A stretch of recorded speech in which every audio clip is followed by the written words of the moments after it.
Hello mga kainday! For today's mini vlog ay naisipan kong pumunta ng seaside kasi itong lugar na aking pinagtatrabahuan ay may malapit ditong seaside guys, kasi syempre itong lugar na to ay mga lugar ng mga mayayaman, charot. Kasi nga naboboring ako guys, kasi iniwan na naman ako ng aking mga amo. Mag-isa na naman ako sa bahay. Ito ang aking buhay o itong aking pakikipagsapalaran dito sa bansang Kuwait. Ang buhay ko dito minsan malungkot, minsan masaya, at kung minsan ay feeling alone. O, diba? Tara, let's go! Habang naglalakad ako, natanaw ko na siya guys. Ibig sabihin, malapit na ako kung saan ako pupunta. Kasi nga ito ay walking distance lang sa aking lugar o mula sa aking bahay. Kaya ako nag-enjoy for today. At ito na nga, nandito na ako sa Maydara Mall. Alam nyo, ito talaga yung gusto kong puntahan. Ito talaga yung hinahanap-hanap ko guys, yung dalampasigan. Kasi ang sarap-sarap sa tainga ng tunog ng agos ng alon sa dalampasigan or yung hampas ng alon sa dalampasigan guys, nakaka-relax. At kahit sobrang lamig ay talagang naglibot-libot ako dito sa may tabing dagat. At sa aking paglilibot-libot, naisipan kong mag-model-model dito, o diba, tinanggal ko ang aking tsinelas at naglakad-lakad ako at naglalaro-laro sa mga alon para akong bata guys.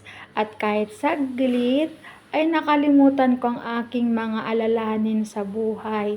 At nakikita nyo, nakangiti na naman ako mag-isa kasi ang hirap maging content creator guys nang walang taga-video or walang video. Ang sarap talaga sa pakiramdam na ganito guys, yung naglalakad ka sa may tabing dagat tapos tumatama yung alon sa mga paa mo. At ito na nga, basang-basa na yung pantalon ko, pero okay lang guys, at least nag-enjoy naman ako guys. Ito yung buhay talaga na gusto ko, yung minsan makapag-relax, makasanghap ng sariwang hangin at makakita ng magandang lugar. Dahil nagsawa na ako guys sa may tabing dagat or sa may dalampasigan, naisipan ko nang umalis at gusto kong lumipat dun sa kabila kung saan nandun yung mga coffee shop, kainan at kung ano-ano pa. At meron dong lugar na may falls at makikita nyo yun mamaya. At habang naglalakad ako, hindi ko na mabuhat ang aking paa nang dahil sa buhangin. Kasi nandito na ako sa kabilang side guys. At ito lang naman talaga yung pinunta ko dito. Yung makapag-relax, makapag-muni-muni at makapag-picture, makapag-video. Kasi nga, 'di ba, buhay content creator 'yan, charis, kahit hindi pa tayo na-monetize or hindi pa tayo napapansin ng Lolo Meta, ay go lang ng go, upload na ng upload, balang araw ay makakamit din natin kung ano ang ating minimithi. At sana nga pala rin tayo dito sa ating ginagawa para kahit papano ay may matulungan tayo at makadagdag man lamang sa mga habang naglalakad ako, nakita ko to guys sa isang tabi, yung mga plastic na bulaklak. Kagaya ng kaibigan mo, plastic sa'yo, charot. Maganda siya, kaso nga lang, dito na siya nilagay sa tabi at may nakita akong Christmas ball, o diba?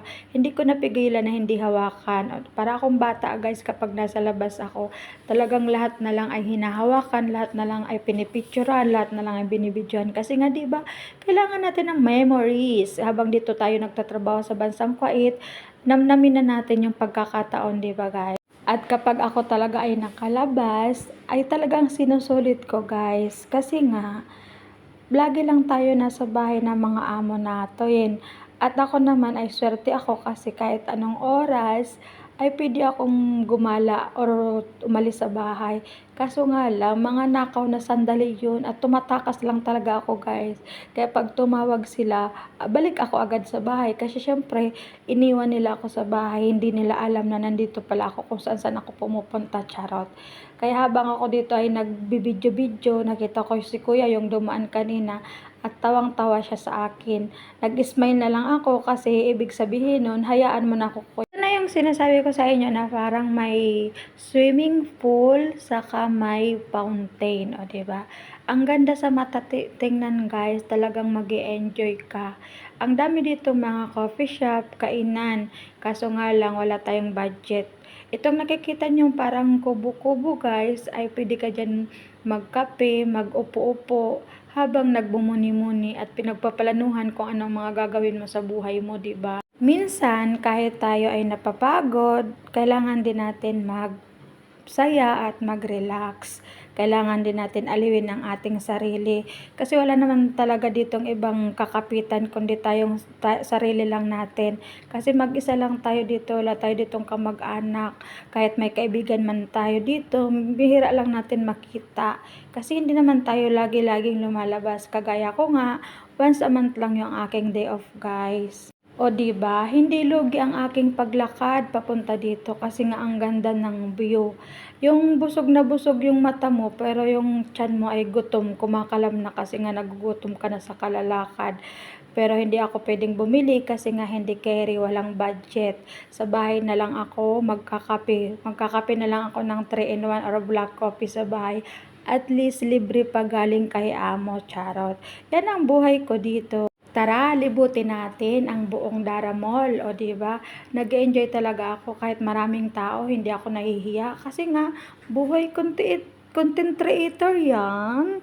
At naiintindihan nila 'yan, guys. Kaso nga lang minsan mahiya ka man talaga minsan kasi yung mga tao talaga tinitingnan ka. Mas inisip nila siguro, ano ba 'to? Baliw na siguro 'to or luka-luka na kasi lagi na lang nagbibideo, charot. Paglalakad ko, nadaanan ko to guys. O, diba, nakita ko yung parang ranger. At syempre, nag-video na ako. Ito yun, parang kainan siya or coffee shop na space dito. Marami din tao dun sa loob. Kaso ngayon, hindi pa masyado kasi wala pang. Alam nyo, pag sa gabi, maganda dito. Kasi itong lugar na to ay may mga ilaw.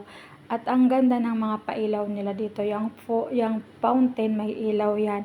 Kaso nga lang, hindi ako pwede magtagal dito. Kasi maya-maya, baka tumawag si amo or dumating na sila at hanapin ako. At hindi nila alam na lumayas pala ako o tumakas ako. Kaya at sa aking paglalakad, nadaanan ko itong parking lot. At syempre malawak yung space, kaya naisipan ko ditong mag-emote-emote at mag-video-video kahit may mga dumadaan na sasakyan at yung mga tao dun sa kabila ay nakatingin sa akin. Wala akong pake, basta ako nag-enjoy, charot. Kasi yan na lang naman talaga ang aking pinunta dito, yung mag-enjoy, mag-relax at tumawa kahit mag-isa, kahit sabihin ng nila na nababaliw ka na, okay lang yun. Kasi ang importante ay nakalimutan mo saglit ang mga alalahanin mo sa buhay kasi nga 'di ba marami tayong mga iniisip guys. Bilang isang OFW, kailangan din natin libangin ang ating sarili. Huwag puro trabaho guys. Kaya sa mga katulad ko dyan, enjoy lang ang buhay. Kahit wala kayong labas, gumawa kayo ng mga video sa bahay nyo. Mag-relax kayo, magmuni-muni kayo, or ano na lang gawin nyo para malibang, para hindi kayo makaisip ng kung ano ng mga bagay na hindi ka nais-nais at hindi dapat. Sa katulad ko naman na may day off, tara, libutin natin ang buong Kuwait, or mag-enjoy tayo kapag tayo ay lumalabas at sulitin natin yung mga panahon na tayo ay nasa labas. Kasi nga minsan lang yan. Habang naglalakad ako guys, nag-chat yung driver.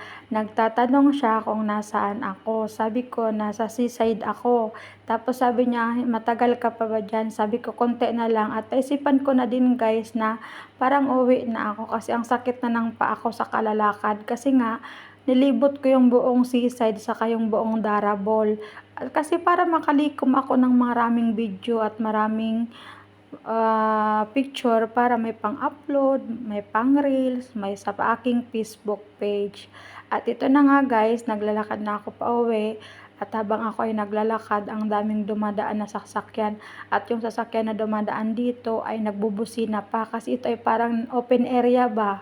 Walang bahay, malawak siya. At dito sa lugar na to, malapit dito yung bahay na dating tinitirahan ng amo kong lalaki. Pero dun yun sa kabila ay hindi naman dito sa aking dinadaanan ngayon. Kaya nag-enjoy ang buhay ng kadama for today. Thanks Lord sa aking mga karanasan bilang isang OFW dito sa bahay.